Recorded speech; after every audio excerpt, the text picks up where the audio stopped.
What is community college? Well, you've heard all kinds of things.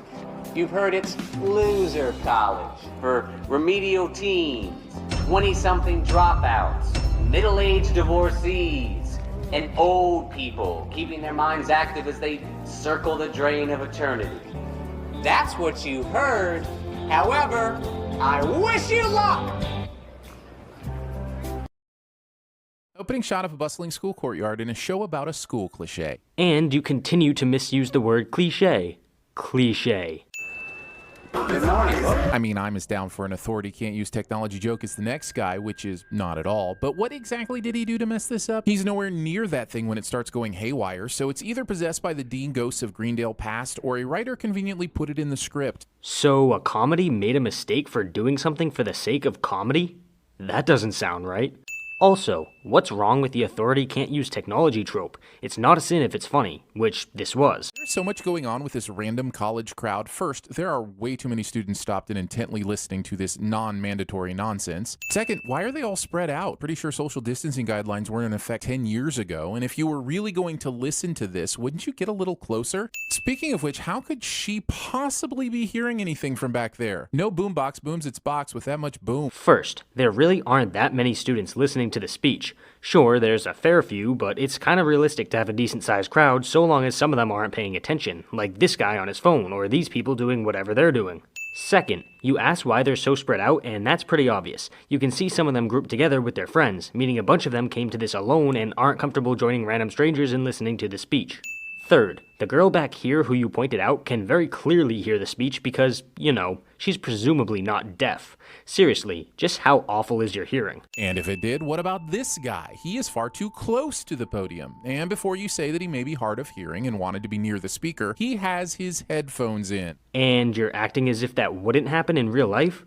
You've clearly never met anyone from my generation. And no, I'm not proud of that. I'm simply stating a fact. I hate my generation. This is clearly Rapunzel. You know what? I bet this is that magical college that the dead dad from Onward went to because, friends, that is a centaur. Discount Jeremy makes two pop culture references that aren't sins of the episode cliche. Remedial teens, 20-something dropouts, middle-aged divorcees. Why just exposition your characters' backstories with a conveniently specific Dean speech when you can insult and degrade them at the same time? Comedy. Satire. Not a sin, you dumbass. Okay, guys, keep talking. Don't move.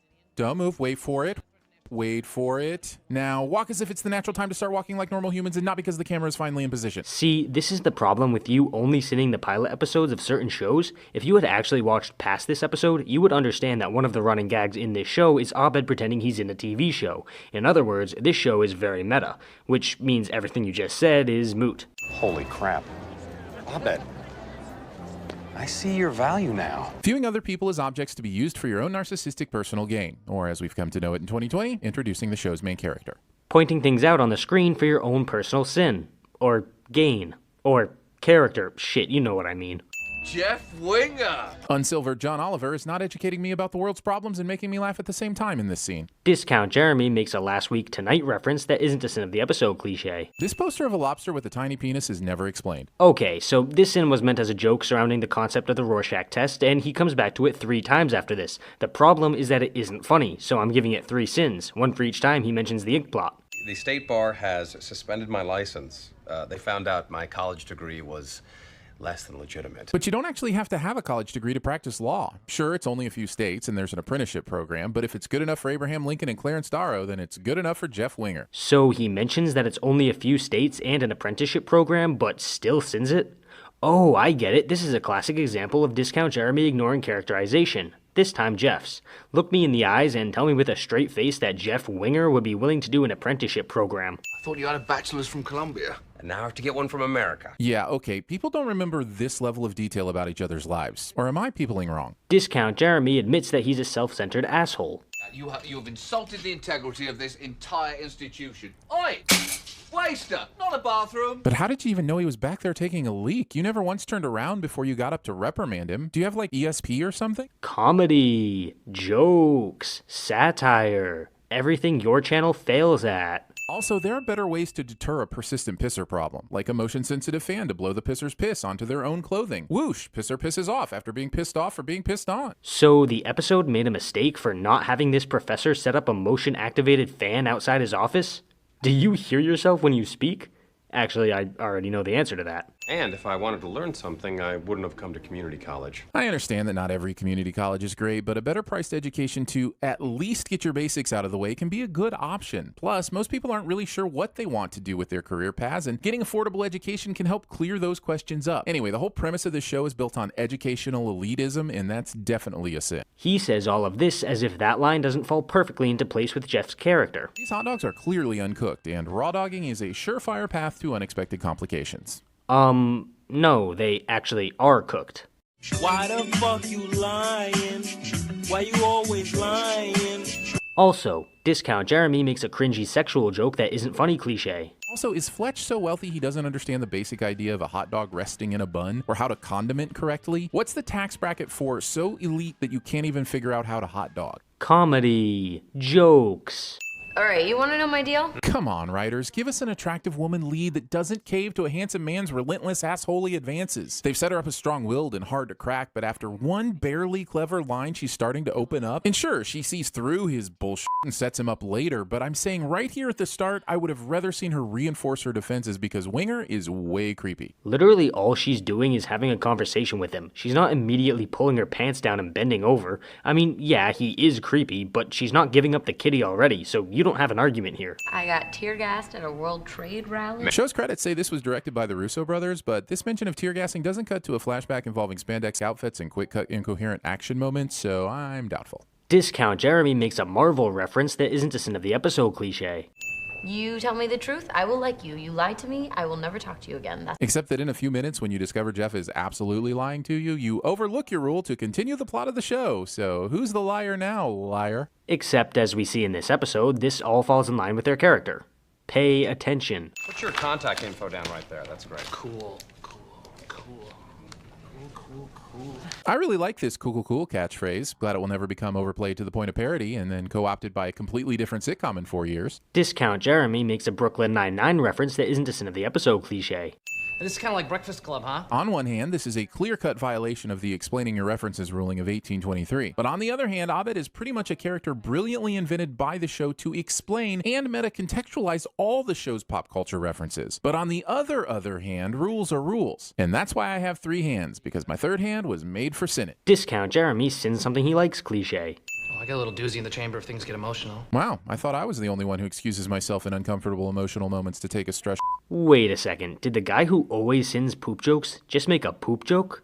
Hypocrisy, ladies and gentlemen. At the start of this odd track meeting, all these people are running toward their left. Then as the camera angle changes, the runners are in the background running the opposite direction. Look at them go. But suddenly, they're going the other direction? Anyway, running, right? As we can see in this shot here, there are runners going in both directions, so this is a pretty clear example of you ignoring certain people in order to force a sin out of other people. But I invited more people from Spanish class, is that cool? Inclusivity is fantastic. All for it. But why were all of these people just hanging out on campus? How did they all happen to have the free time for this one block of time? No one left campus to go home for the day? These people stay in here until dark, and I just have a hard time believing they'd hang out on campus past lunch through to nightfall for the absolute fustercluck that is about to happen. I mean, Troy and Abed live on campus, so that covers them, and the others presumably just had some free time in between classes. It's really not unrealistic at all. They will be untutorable. You said intolerable wrong. No, he didn't. You know, because they're not intolerable. My name is Pierce Hawthorne, and yes... What about Jeff's character makes us think he would ever, under any circumstances, crawl up onto a table to accept a handshake? The real Jeff would greet that handshake by snarking it back into oblivion. And you're yet again sinning the episode for the sake of a dumb sin. Jeff is trying to show Britta that he's not a shitty person and is open to the other people in the study group. No, Dad! What about you? That fake-ass laugh. Want leather seats with built-in ball warmers. That is not what they are called. I believe the agreed-upon official gender-neutral name is Worshipping at the Burning Bush. Unfunny joke is unfunny. I want to say something. Sit down. Why are any of these people hanging out this long for a Spanish tutor? Go online and find a tutorial group. Oh wait, this is the year Susan Boyle went viral and Kanye hacked Taylor's VMA speech. Nothing else online existed that year, so I guess this is a sin for Susan and Kanye? So you somewhat admit the less accessible nature of the internet at the time this episode takes place, but you still sin it? You can't make this kind of stupid shit up. Bed's a shaman.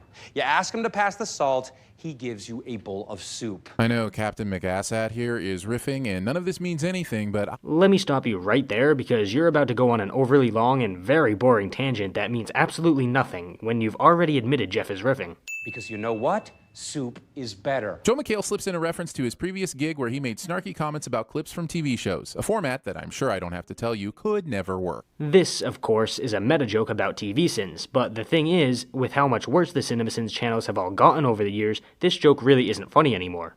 I mean, the Sins videos have gotten so cringy and boring that this joke is really just a fact now. Now it's like Stripes or Meatballs, anything with Bill Murray. You mean like Caddyshack or SNL? Because Pierce might have some thoughts about why there's an actor who looks exactly like him in this world. Everything wrong with Community, ladies and gentlemen. Actors appear in more than one thing. And I'm happy to share them with anyone whose time I've wasted more than they wasted mine. I'm going to go ahead and skip over the part where I point out all the ways that Britta never wasted anyone's time and go straight to the part where I give this show all the sins for the inevitable up romance that is blossoming like a corpse flower before me. I haven't taken the time to do any research, of course, but I'm just going to make the assumption that yes, they, in this will they, won't they manipulative nightmare scape, and ask that Cine adds as many sins as they feel necessary. Oof, swing and a miss, DJ. This is exactly why you should have done research for this sin, because Jeff and Britta never actually end up together. The most they ever do is casually hook up, but they never actually develop a relationship. I'm giving this 10 sins for its complete ignorance and stupidity. People been clowning me about this jacket since I got here, but if I take it off to make them happy, that just makes me weak, right? Mildish Gambino seeks advice from a random jerk he just met because that's what passes as character development in this episode. Yes, Discount Jeremy, this does fit Troy's character. But why is that a sin? I mean, I can tell you right now that it's not, but I'd also like to hear you try to explain it. Not gonna do that? Okay. You just wrinkled my brain, man. Your brain was already wrinkled. Learning new things does not add more wrinkles. That's an urban legend. Pretty sure the wrinkles are just a pruning effect from your brain swimming in the brain fluid too long. This is exactly what I mean when I say that TVSins has fallen off. And this sin wasn't funny, critical, or satirical. It was really just boring. If you want to come back upstairs, Really? well, it is your study group. All of these people want to learn Spanish with a man they now know does not speak any Spanish. What is even happening right now? If you would actually pay attention instead of refusing to watch the show you're watching, you would understand that they are keeping the study group intact in order to learn Spanish together. Sure, Jeff doesn't know it, but that's why they're all going to work together. I'm sorry I called you Michael Douglas, and I see your value now. But what has changed since you all outed him as a liar 4 minutes ago? What revelation have you all had sitting on the steps listening to him give inflated, heartless advice? Nothing has changed, but TV show's got a TV show, I guess. This is one of those sins where he purposefully cut out the context of the scene in order to deceive his audience. He claims that nothing changed, but earlier in this scene, Jeff admitted to the group that he didn't get the test answers and is going to fail because he doesn't know how to put effort into anything. That's what prompted Britta to invite him back. And that's one too many Breakfast Club references. Sorry, you mess with the bull and you get the sins. In fact, now you get 2 sins. Me sinning you and you sinning the floor. Or something. Hypocrisy.